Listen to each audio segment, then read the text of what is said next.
Hi, this is a short video to give you a rundown on how to add images and a map to the activities blog on Balneaire website. So first thing we need to look at is images.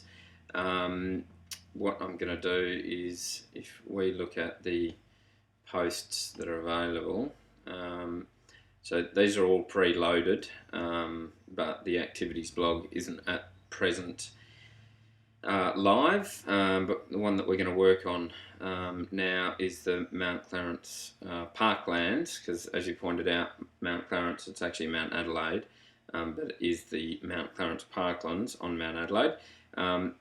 So I've got this text in here which I will leave for you to edit, but just for the sake of example, what we want to do is, looking at this editing page here, we've got two ways of looking at this window. One is what we call visual, and you'll see this is what we've got a Word style editing banner up the top. This is what we call the WYSIWYG, or what you see is what you get editor. This is great if you're just going to be doing some simple formatting, or adding links, and there's obviously other formatting tasks that you can do here, but for example, if you want to bold a word, it's very simple to do that. The other one is text, which used to be called HTML, will actually show you the coding or WordPress version of HTML. It's actually a stripped down version of HTML, but you can see here where I just made Albany bold. You'll see this is actually the HTML code where it's got strong in here. So you'll need to use both of those views while we actually go through this process. So now you know where they are. So if I now go back to visual, you'll see that's unbolded the word Albany. So in terms of adding text, I would recommend you actually use the text tab and putting a couple of carriage returns in. Find the text that you are going to put in, and this is a bit of text that you provided me a little while ago, and I've just copied this from a text document, or you might do it from Notepad. You can paste directly from Word if you like, as long as you're using the text tab up here, and so that's as simple as pasting that in, and you can see what we've got here is visitor information, opening times, etc. Scrolling down here, great. So now what we want is a couple of images. Now to do the images, I use an application called Adapter. Now this doesn't edit the images in terms of brightness, contrast, cropping, etc.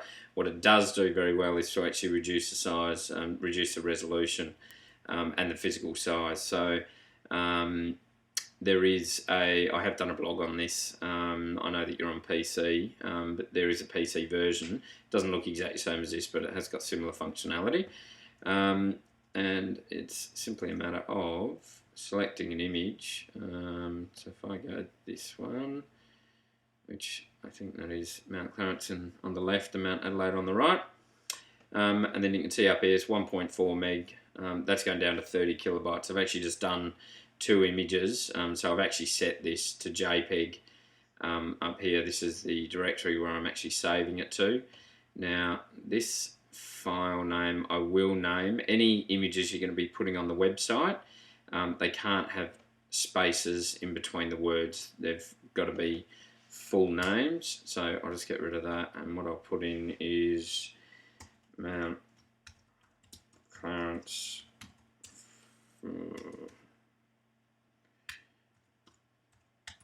cross underscore the underscore bay. I tend to use underscores, but you can use a dash as well, or you can just have all the words bunched up together.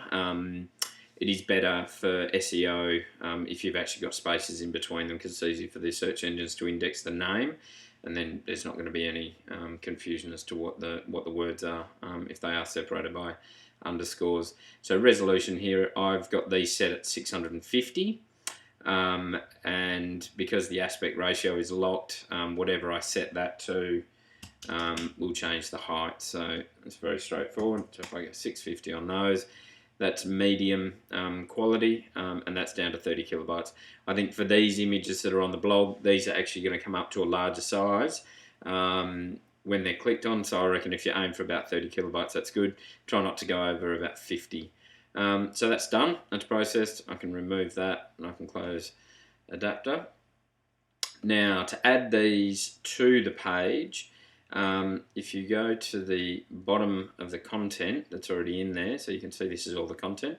Now you can do this either in the text or the visual editor. Put a couple of carriage returns, or one carriage return is fine, after the last line of content. Then up the top here, you've got Add Media. You select Add Media, and then on the left-hand side, what we're going to be doing is we're going to be adding 3 images to the blog post. I think it sits really nicely with 3. I think you get the feel of the place wherever you might be. You can add more if you want, and I can show you how to stipulate how many columns you want them to display on the individual page. So on the left hand side you've got Create Gallery. If we click on that, and then what we have got, I'll just show you these 2 files. You've got Upload Files, which means that you drag and drop, or you can select the files from your hard drive, which is what we are going to do because I've just saved those images on my hard drive. The other one is your media library. So if you've previously uploaded these images, and you can see these are all apartment images that are already on the site, you can actually select these as part of your gallery if you like. Now we're not going to be doing that, so I'll just deselect those, and what we'll do is we'll go back to Upload Files, and very simply, if you locate where the files are, so for me I've got, in fact what I didn't do is save that image by the looks of it. I didn't press start. Okay, my mistake. So what we'll do, we'll go through that very quickly. Put that image back in there. We'll go custom file name. Let's go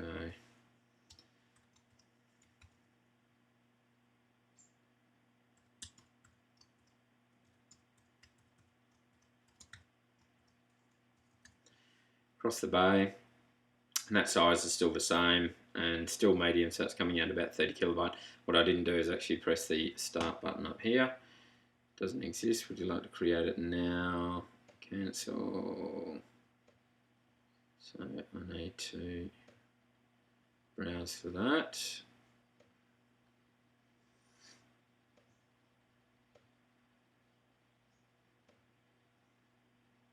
It's because I changed the name of the file to Parklands.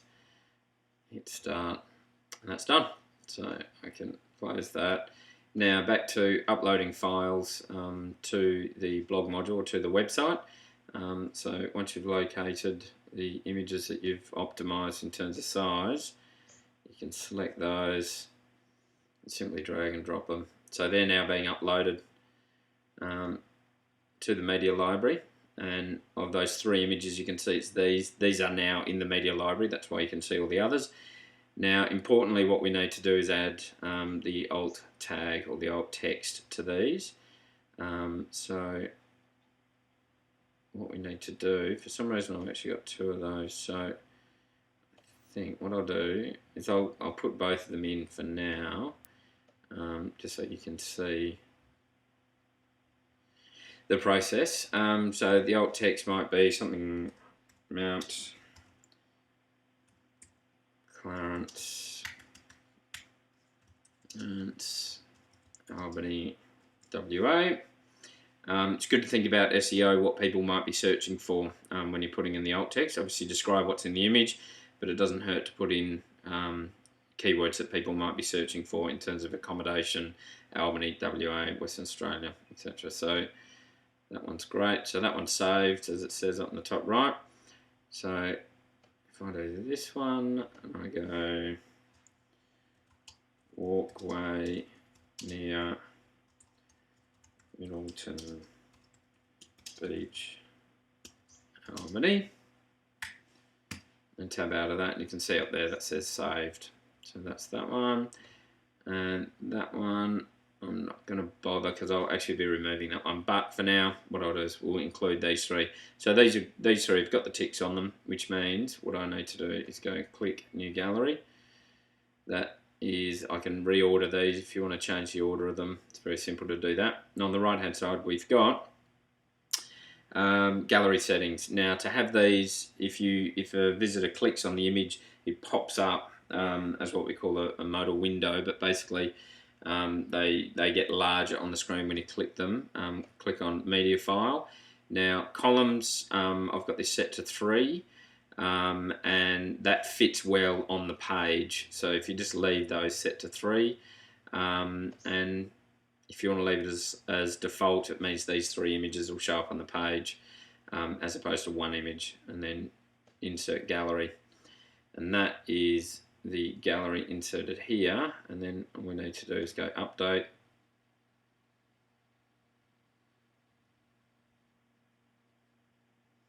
And then if you want to have a look at it, you've got preview changes here, which will open the page in the next tab up the top here.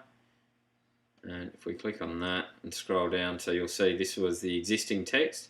This is the name of the post, which is inserted automatically, so you don't need to put a title. This is the information that we pasted in from our text document. And then these are the 3 images. And if I click on one of those, you'll see that comes up. Now that is the 650 pixel width that I set when I saved these images originally. To me, 650 is a good size on modern screens, but you can have a play with that as well. And that is adding images and adding text. What I'll do is I'll do another video to show you how to add Google Maps to this page. Cheers.